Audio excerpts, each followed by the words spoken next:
So what we're doing this summer is, in our sermons, we're spending time talking about topics like this, topics that are already being talked about in your own houses and workplaces and things like that. Topics like sex and dating and singleness and marriage and parenting. Topics like justice and politics and the environment. And to do that, we're using this book called Proverbs, which is right in the middle of the Bible. And Proverbs is like the ancient version of Twitter, except for smart people are tweeting. That's the whole joy of it. At least a few people laugh. Okay. Proverbs is like that because Solomon's just, tweeting out wisdom bombs left and right for us. And Proverbs takes us out of the church and into the world, like into real life, into the real situations of life. It says, hey, don't over-spiritualize everything. There's a sense of what you need is wisdom. Now, you think about wisdom, and what the heck is wisdom? And that sounds like religious kind of stuff. It's not a theological term, so to speak. It's not something that Granny tried to teach you back in the day, though there might have been wisdom there. Biblically, Proverbs, what wisdom is this. Wisdom is skill in the art of life. Life takes skill, and it's an art. It's all of that together. In other words, wisdom is not book smarts, it's street smarts. Wisdom says, hey, do you want to be able to handle your business? If you do, then you need Proverbs. And that's what wisdom is. And so we're jumping into this. And maybe no place where we need wisdom and more than in our finances and our money. So I told my son, 8-year-old Sam, I said, Sam, I'm preaching on money this week. And he said, that's not going to go good. And listen, I just want to say up front, I know that for some of you, like money is the thing that kind of keeps you from church or Christianity or Jesus. It's the thing that's turned you off about religion. Maybe you've seen it abused, manipulated, stolen. I don't know. I just want to say like that is very real. It's a valid objection and thing to deal with.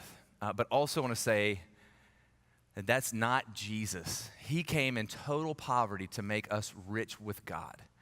And that's also not what this sermon is. This sermon is not a pressure push. It's not a squeeze play on your wall. It's not about manipulation. It is really about wisdom. What does God have to say about our money? What's going on? In the passage we just read, you see this man wandering around looking for wisdom, and he sees a field that has been overgrown. Instead of producing something as thorns and thistles, it's come to poverty. And he says, let me look at that and get wisdom from it. There's over 100 proverbs about money in this book. Jesus talks about money like 10 times more than he talks about sex. Why? Not because money is bad or sex is bad, but because it is powerful. It is good, but it is dangerous. Everything that's really good in the world is also really dangerous. So Proverbs 6:27 says this, can a man carry fire next to his chest in his clothes and not get burned? In other words, is fire bad? No, fire's good. Like you can make a campfire and roast some marshmallows and do s'mores and keep everybody warm, or it can be a forest fire that's raging and literally burns your whole house down. That's what money is as well. And you see what he says, hold it close to the chest. What's in our chest? Our heart. So what he says is when money starts to burn you is when you hold it close to the heart. When we say take it to heart. She took it to heart. She got it When you take it to your heart, it will begin to burn you. And what we need is wisdom. And so that is what we get. We look around the culture. We see like this is a real need. Let me give you a few stats here. Today in America, wealthiest country in history, 74% of Americans live paycheck to paycheck, which means like you're vulnerable to the next small thing that's coming down the pipe. 2/3 of Americans who earn six-figure incomes or more say that they do not have enough to buy the things they really need in life. Not want, but need in life. So the wealthiest people in the wealthiest country in the world, history, believe that they don't have enough to get what they need to survive in life. There was a cover article on the Atlantic Monthly a few months ago, dude with a brown bag on his head, and it was based on a study done by the Federal Reserve. 47% of Americans, almost half of Americans, could not come up with $400 if a significant medical or some other emergency came up. We have $1.4 trillion in student debt, $700 billion in credit card debt. The APA, American Psychological Association, they did a survey recently, and they came back and said the number one stressor, the number one cause of anxiety and worry in the world or in our country is money. As another great theologian said, mo money, mo problems, right? Come on, Biggie. Awesome. Jesus said it too. I mean, they didn't have to do a survey. Matthew 6, Luke 12. Jesus said the emotions associated with our holding money too close is fear and anxiety, worry. That's what it is. There's another dude, it kind of goes deeper, Brad Klontz. He's a professor at Creighton that deals with financial matters. He says, when I think of it, the people I deal with and the situation, he says, I think of it as financial impotence. To struggle financially is a source of shame, a daily humiliation, a form of social suicide, and silence is the only protection to our secret shame. We've built a field, and it's begun to come to poverty. And most of us either have great pride over our prowess in finances and discipline and the work we've done, or we have great shame. We're ashamed of what we've done or where we live or how we spent. We've got worry and anxiety. The gospel of Jesus says, no, silence is not the only answer. Silence is not the answer to our shame. Because Jesus says, I want to come and humble your pride. I want to come and alleviate your anxiety. I want to come and overcome your fear. I want to come and crush and destroy your shame. And therefore, you need wisdom. We need wisdom about our money, our finances. And so that's what Proverbs does. 3 things he'll show us, because every Christian sermon has 3 points, just how it goes. Money, how to get it, how to grow it, and how to give it. Get it, grow it, and give it. All right, that's what he's looking at here. Money, how to get it. First of all, we all have to get some. Nobody's living, somewhere off the, I don't know, in some commune somewhere, I don't think, in this room at least. But you got to get some, right? It's always an issue. My wife asked me the other day, she said, this is maybe a couple weeks ago. She said, honey, what do you want this year for Father's Day? I said, I would like to not spend money on Father's Day. That would be a gift to me.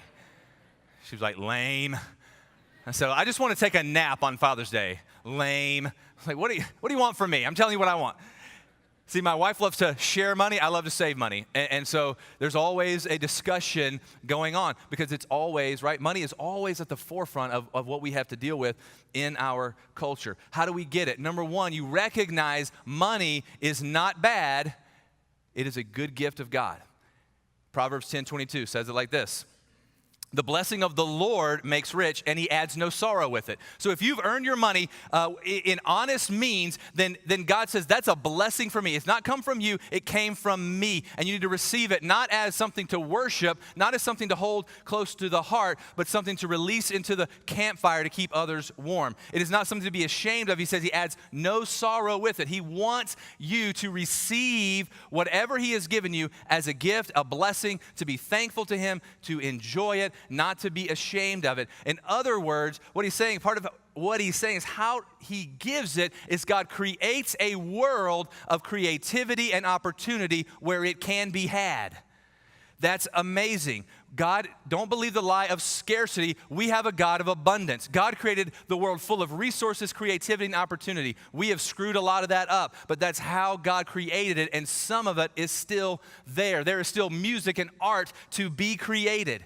There are still ideas that have not yet been generated. There are still business ideas and services to be offered that have not yet been done. And God says, I've opened the world to you. Have at it.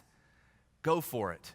It's an amazing thing that God blesses his world in that kind of way. Number 2, build a personal work ethic.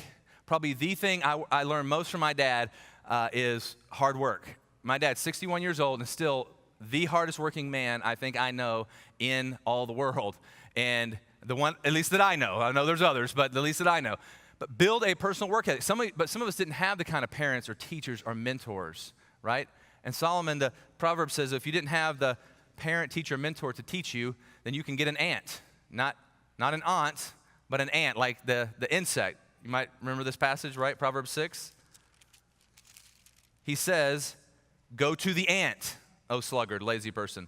Consider her ways and be wise. She has no chief or officer or ruler, but she prepares bread in the summer and she gathers food in the harvest. The glorious grace of Proverbs, for those of us who didn't have parents, teachers, coaches, Jesus himself is coming and saying, I will be not just your Savior, but your sage. I will be your mentor. I'll walk you through life. And he's saying, look at the ant, which also tells us that God's not only filled the world with creativity and opportunity, he's filled it with wisdom. He says it's everywhere. I've literally put it in the bugs on the ground. There's wisdom to be had. So if you care about it, if you want it at all, if you want it half as much as you want whatever you pursue, your favorite sports team or whatever, then you can actually get it. It's everywhere. I've built it in to the world. So go look. What do you see in the ant? Nobody's having to tell her what to do. Nobody's having to keep her working. Nobody's having to go, come on, come on. Nobody's written a life plan for her. She doesn't have a boss. And yet she works hard. She does the hard thing. She takes initiative. She knows that the work today is paying off. The work in the summer is paying off in the fall. The work today is paying off later. That is generally how God builds wealth, through hard work over a long period of time. Yes, there are a few people, they just got lucky. They're going to get rich like that, whatever it is, right? They got an inheritance. They won the lottery. That's almost nobody, okay? But the real world is, and Proverbs are principles, they're not promises, always an exception. And the real world is hard work and looking at the ant, other things like that, to see where that comes from. Yes, some people got lucky. Some people invested in Amazon in 1997. And if you did that, $1,000 in 1997 would be worth about $700,000 today. So awesome. If you did that, I'm thankful for you. I'm happy. Just don't be jealous over that. Let's think about, how am I developing a work ethic? How am I doing the hard thing, taking the initiative? I've talked to so many managers and business leaders in the last several months, and they almost all of them have said to me, you know what, I really want to give a young person a shot in my deal, in my company, in my field, but every time I recommend someone, every time I try to bring someone in, it's like they just don't want to work. And he's saying, let's don't be that, because our work, if you're a Christian, your work is supposed to testify that you're not working for an earthly boss, you're working for Jesus.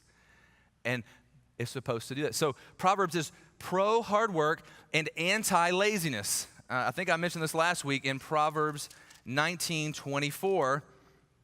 The sluggard, the lazy person, buries his hand in the dish and won't even bring it back to the mouth, right? Won't even get up to go get the tub of ice cream. Won't even lift the, Snickers bar up to his mouth. That's how lazy he is. I grew up in the South, and we had a lazy day. We went fishing. That was one of the things that we always, would do, because fishing is relaxing, and you can chill out and do whatever. And because everybody likes to fish, there are actually shows on TV that teach you how to fish, and you can watch other people fishing. Have you guys seen these shows? I mean, they're all over. Maybe it's just in the South. I don't know. But if you're ever watching a fishing show, and I've done this before, you're watching it, and about halfway through, you're like, what am I doing with my life? I'm not even fishing. I'm watching fishing. I could be the laziest human being in America right now. What am I doing? Because I'm watching fishing. And he says, no, don't be lazy. Don't make excuses. Don't say, I'm just going to ride this out. I'm going to live off of what my, parents are doing, even though I'm 35 years old or whatever. Let me also say this. Proverbs talks about laziness, but I want to qualify this, because we're going to see this in our sermon on justice in a few weeks. Laziness is a cause of poverty, not the cause of poverty. Okay? So if someone is poor, don't just start throwing laziness on them, because it is going to tell us again and again like this, Proverbs 13:23. The ground of the poor would yield much fruit, but it is swept away through injustice. In the Old Testament laws, they had a structure for forgiving debt and restoring generational assets and wealth, and not letting people get caught in generational poverty. But in our culture, we have generational poverty. We have historical realities. We have systematic structures that create injustice and oppression. And so laziness, a cause, not the cause. All right, I won't go any further than that, because we got to do that on another sermon. I just want to make sure that is clear. Build a work ethic. Also get help. We have personalized and privatized our money and our finances to an absurd degree. No one can know anything about what our spending or how much money we make or what we have. I remember being a little kid and just figuring out a little bit about money. I was riding the truck with my dad, and I said, Dad, I got a question for you. how much money do you make? And it was like, why do you want to know that? I was like, I'm not asking for the nuclear codes here. I mean, what did I just say?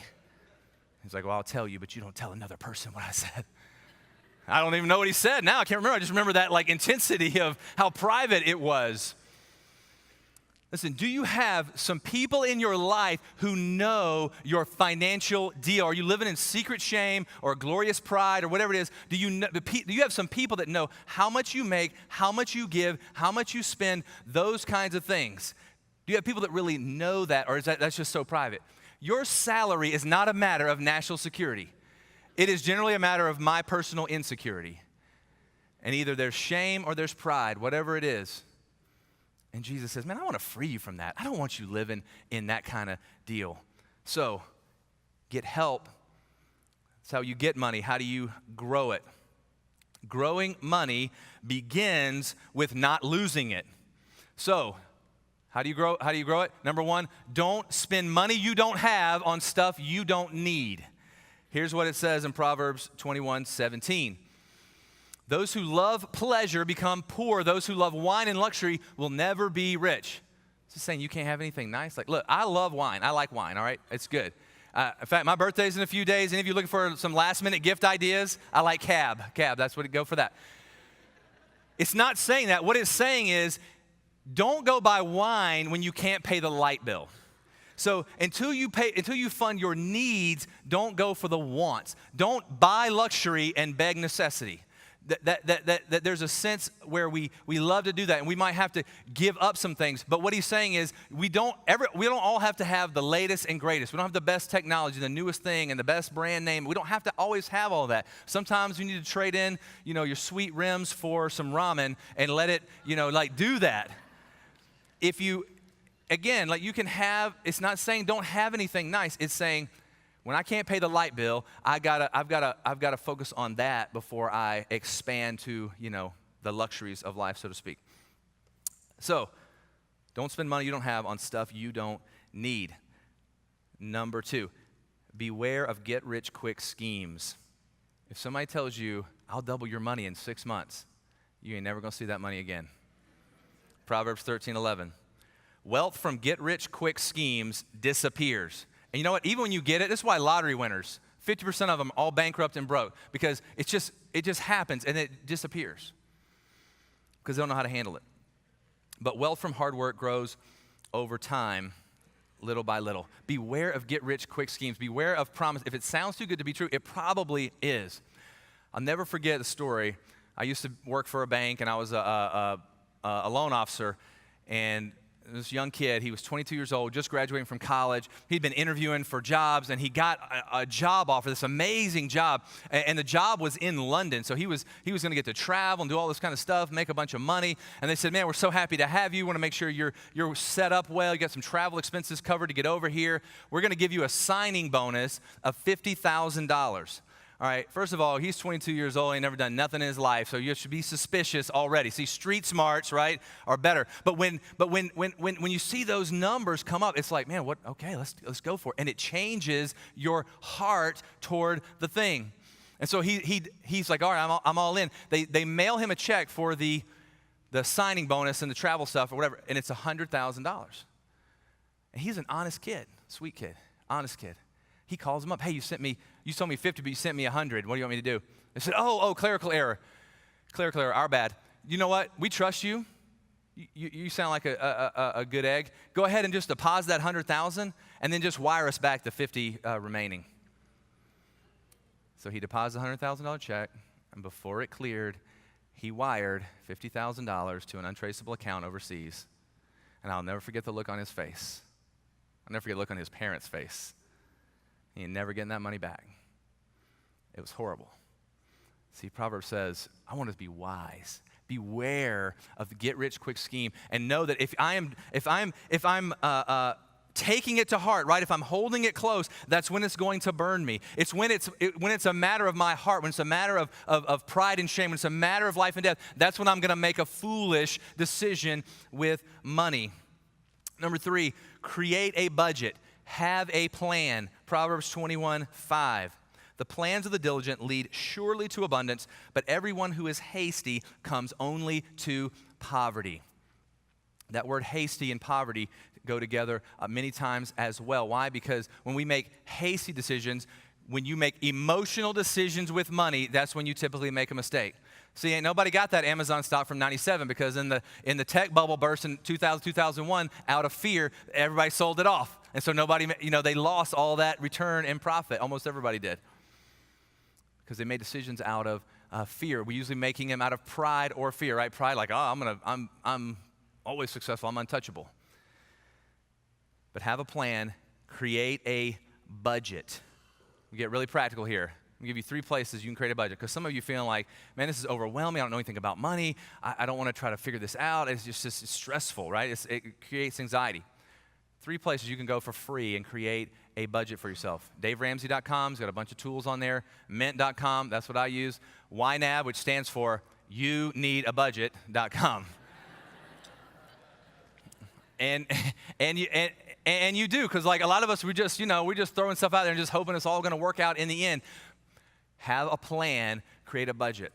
Make a plan for what are you doing? What are your priorities? Those of you who are in high school or college, just out, listen, you got your whole life is in front of you, and God is coming and saying, I don't want you to have to live and learn. I want you to learn and live. So make a decision now that you're going to have a plan. You're going to figure out priorities. Make a decision now that you're not going to pursue whatever path you think is going to lead you to the most money. You're going to pursue whatever path God calls you to. Because in the end, you can go get all that stuff and it's going to be like, I wish I would have stuck with this because that's really what my call, that's what my passion, that's what my heart was. Make a decision. Have a plan. Next one, work to get yourself free from bad debt. There's good debt and bad debt. Can't go into all that, right? But good debt's typically like collateralized, like your mortgage. Bad debt's typically high interest. There's a lot of really, there's predatory lending debt where lenders prey on the seniors and on the poor, and that is just sickening. And then there's other really high interest stuff. My brother got caught up once in the payday loan cycle, and it was like 93% interest. I mean, it's just unbelievable. The average household in America that has credit card debt has about $15,000 of credit card debt. Listen, if you pay the minimum payment on $15,000, it will take you almost 32 years to pay it off. 382 months, and you'll pay at least an additional $22,000 in interest, and that's at a conservative interest rate of 18%. They're probably going to be charging you 25 or 30. And what Solomon's saying is, see, that's not financial fun. That's slavery, right? What it says in Proverbs 22 or 21. No, 22. The rich rules over the poor, and the borrower is the slave of the lender. He says, I don't want you to be a slave. I want you to be free. The next one, beware of co-signing other people's debts. This is chapter 6, 1-5. I'm not going to read it for time's sake. But just know that if you co-sign, sometimes you might do it, but just know if you do co-sign on debt, that the creditor can come after you the same way, garnishments, wages, court, everything else, the same way they would come after the borrower, right? So if you're really going to co-sign, just go already in your heart, like I'm willing to give up whatever it's going to be. Same thing with lending money to friends and family. If a friend or family member asks you for a loan, don't give it to them unless you're just going to give it as a gift. Just assume it's a gift, because otherwise, very small chance you're ever getting paid back, and you're just going to make Thanksgiving awkward for everybody. That's just the bottom line, because it's going to create problems. But if you just say, you know what, I want you to have it, or if you never pay me back, no big deal, then otherwise I would say do not give it. Last one to grow money, know how to use money or it will use you. So you know you're in trouble when your money starts talking to you. When it consumes your mind, right? It's part of the fantasy. You're always thinking, if I just had this, and it starts consuming your mind. As one great prophet said, my mind on my money and my money on my mind. Come on. Snoop, come on, guys. Wake up. We got Biggie, we got Snoop, we got everybody. When you get consumed, when your money starts talking, you see the snake in the garden was fine until he started talking. Proverbs 11:18 says, the wicked man earns deceptive wages, literally wages that lie to you, which means money comes to you with a smooth talker and says, I can give you what you've always wanted. I can give you everything you've always dreamed of. And it starts making us these promises. I'll give you security, and I'll give you success and status. I will give you significance. Money starts promising us, and because we bring it too close, we take it to heart, we start listening to those promises, and ultimately we start to get burned. Money promises security, but Proverbs 18:11 says, a rich man's wealth is his strong city, and like a high wall in his imagination. See, a high wall is protection, right? Nothing can get to me. Money can protect you against a lot of things. It's good for that. But if it's that's your be-all, end-all, it's my security in life, that's what's going to get me through, it's what's going to get me, it's in your imagination. And he says, don't listen to that. Don't lie, because that wall is going to crumble down on top of you. It comes and says, I will be your success. I'll be your significance. Because our money indicates our identity. So you know this. Some of you are like, you don't have to worry about the lazy thing. You're workaholics. You're killing yourself. You're driving yourself, never slowing down. Proverbs 23:4-5. Don't wear yourself out trying to get rich. Be wise enough to know when to quit. In the blink of an eye, wealth disappears and sprouts wings and flies away like an eagle. See, some of you, you're working, and if there's something, some career, some promotion, some amount that you just have to have, and you're always going, you are literally working for your salvation, and it will crush you. See, money will always say, and every other god will say, come and die for me. Right? Put your work yourself to the bone, pull an all-nighter, get up early, stay up late, put your friends and family aside so you can have me. And in the end, the wall will crumble down on you and it'll be nothing. And Jesus is the Savior that says, I'm not asking you to come die for me. I came and died for you. It's an amazing gospel. He's the only God who says, don't die to get me. I will die to get you. That is crazy grace and love. And you see, he says there that wealth will disappear just when you think you're there, just when you think you've arrived, just when you think you got the contract or the deal. It's like real estate market, the stock market, the contract falls through, what something happens. It also speaks to the standards that we have, right? You know, like when you're like 20 years old, you're like, if I had $1,000, I'd be the richest person in the world. And then you get $1,000, like, if I had $10,000, I'd be the richest person in the world. And you get 10, you're like, if I had 100, it keeps sprouting wings, and the standard keeps flying further and further away, making it completely unattainable and making you wear yourself out for it. And Jesus says, man, I don't want that for you. I want you to have wisdom. Don't believe the promises that money will give you identity and significance. If you do come into money, if you do get the promotion, if you do get the raise, immediately stop and thank God for it as it came from Him, and then say to yourself, danger, Will Robinson. There's a danger here. I have this fire in my hands. Am I going to put it out here, or am I going to bring it into my heart? Because greed and covetousness and envy, it's very deceptive. It's easy to have it and not know it. That's why Jesus is always saying, watch out for it, look out for it, be careful with it. What are you doing with your fire?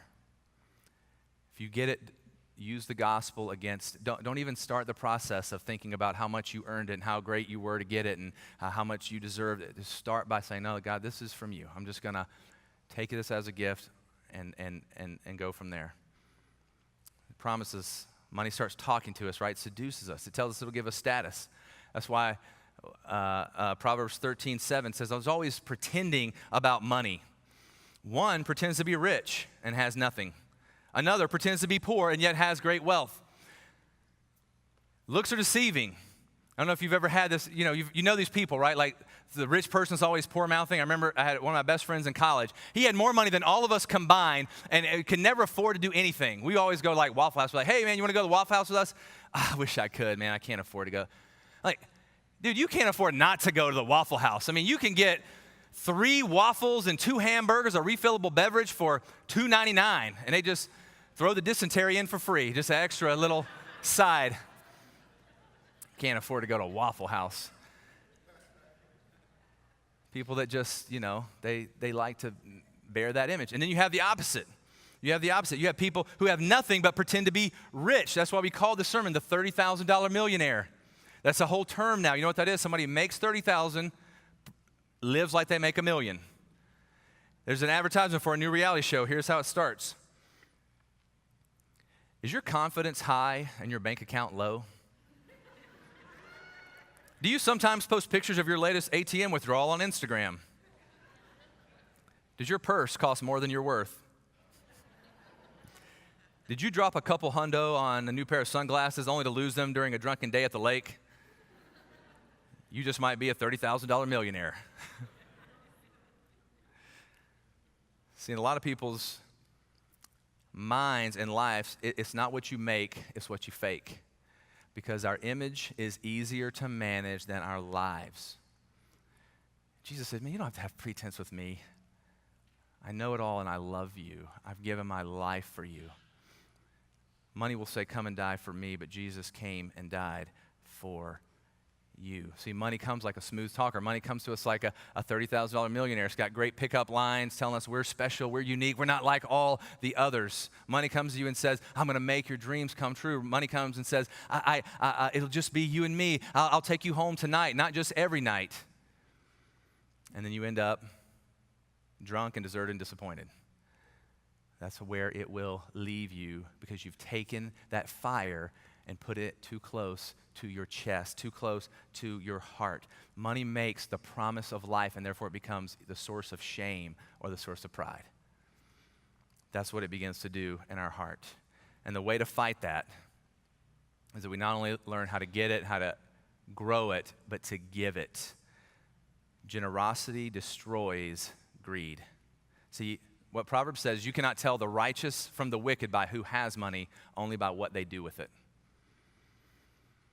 Are you going to take that fire and draw it in close to your heart, or are you going to put it out and make a campfire for everybody to get warm by? What are you going to do with it? You're like, well, I'm afraid. What's going to happen if I give away money? Then I'm going to lose it. Look at Proverbs 11:24. God has a different economy. One gives freely and yet grows all the richer. Another withholds what he should give and only suffers want. God, listen, do you do your math, worldly math or gospel math? Do you believe in God's economy or do you serve your own little economy? Because what God is saying is, I want to give. God is full of riches, not just money. He's full of, money is a tiny little treasure in the kingdom of God, and we're faithful with that. God wants to give us amazing treasures and amazing riches to be rich with Him. God is full of grace and riches. One gives freely and grows all the richer. That's God's economy. And here's the beauty of the gospel. God lived by His own word. God lived by His own economy. Like, well, God, what did God, God gets to be up in heaven. God gets to have everything. God gets to look down. The gospel says that God emptied heaven to get you. He sent His Son. Jesus freely gave His own life for you. And God has grown all the richer because He has gained the salvation of His people. God has lived, the gospel is He has lived by His own word. And therefore we can be free to give. Paul says, whoever sows sparingly will reap sparingly, but sowing abundantly, you will reap abundantly. So you ever notice that? So right now, if I gave you $100, said, hey, my only condition is you go give this money away to somebody, have fun with it. You'd be like, awesome. It'd be easy to give that money away. Why? Because it's not your money, it's someone else's money. And the secret is never letting it become yours. As long as it's God's, you don't draw it to your chest. You keep putting it out there to warm other people up. See, the Bible, what Proverbs says is money is good, but wisdom is better. Solomon, richest man ever to live in history, in chapter 3, he says, but above the riches, above silver or gold or jewels or whatever, get wisdom. Get that first. Why? Because in the end, if money's all you have, money will fall apart. Money will disappoint you. It will never fully satisfy you. Took our kids last year to Disney, trip we've been planning and wanting to do all this time, and we're very excited. And we took them to Disney. I don't know if you've ever heard of Jim Gaffigan, but he's like, have you ever wondered why your dad is always annoyed on vacation? Because you're asking yourself, how can I spend an enormous amount of money and listen to my children whine and complain all day? Thank you, Disney. Here we are. And he says, if you've never been to Disney as an adult, just imagine standing in line at the DMV, and that's it. So we took our kids, and it's the happiest place on earth. And there was this moment where our middle son, Sam, he just had a complete meltdown breakdown, and he's just bawling. He's sitting on the bench, just crying. And most parents, that kind of happens at a park. And most parents, it just happened to be this perfect moment. Like he was sitting in front of that kingdom, like that tower, that castle thing. And most parents are consoling their kids, disciplining their kids. I was getting in a position to take some pictures of my kid. That's what I want to do. That's the kind of parent I am. I got to have something to remember that by. I would show you a picture, but he said no, so I'm going to go with that. The point of the story is that you can be in tears at the happiest place on earth. You can have all the money in the world and still be in tears. You can have none of the money in the world and still be happy. That's the gift of the gospel. That's the wisdom Solomon wants to offer you. And he says the way you get that is knowing that generosity is the secret to life, because it turns on the generosity of God, the generosity of Jesus, who gave his own son. That's the generosity. That's the secret of life. And so when you give, you're giving as an act of faith, right? When you read Proverbs 3:9 says it. Honor the Lord with your wealth, with the first fruits, right? The first thing, not what's left over, but with the first thing. That's what you do with Sabbath. It's the first day of the week. And you say, Lord, I'm going to rest this day because I'm trusting that you're enough for the 86% that's left. 86% will be enough work.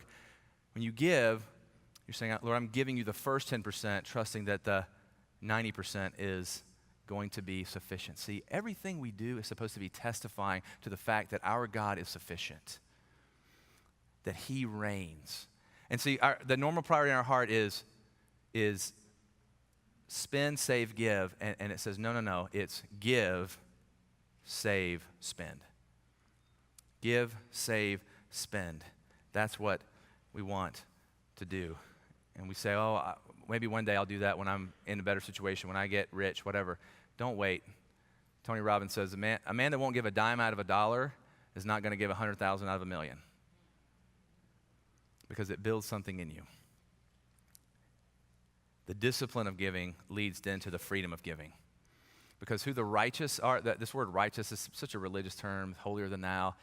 But what Bruce Waltke says, the word righteous means those who disadvantage themselves in order to advantage the community. And the unrighteous are those who disadvantage the community to advantage themselves. That's our calling. To disadvantage ourselves, to be willing to disadvantage ourselves to advantage our community. And that's the picture of Jesus. He disadvantaged himself in order to advantage us. That's why Paul, when he gets to money, he doesn't start showing you pictures of starving children. He tells the gospel in terms of wealth. He says Jesus was rich, richer than anything you've ever imagined in heaven, but he became poor so that we who are poor could become rich. Do you realize Jesus literally cashed out? He liquidated everything because he saw a greater treasure. He saw you. He liquidated everything to come and get you. And so you can maybe be the wisest person in the world with money, and some catastrophe comes and wipes it all out. But in the end, the tower of Jesus' righteousness will still stand. In the end, everything might get wiped out, but Jesus will have canceled the debt of your sin. He's nailed it to a cross. In the end, all kinds of crazy stuff can happen financially, but in the end, Jesus lost in order to gain you. Jesus disadvantaged himself to come and get you his ultimate treasure. He died for the billionaire and for the bankrupt. He died for the stingy and the screw up and the successful. Wherever you are, your pride, your fear, your worry, your shame, come to Christ, and he will free you. Let's pray.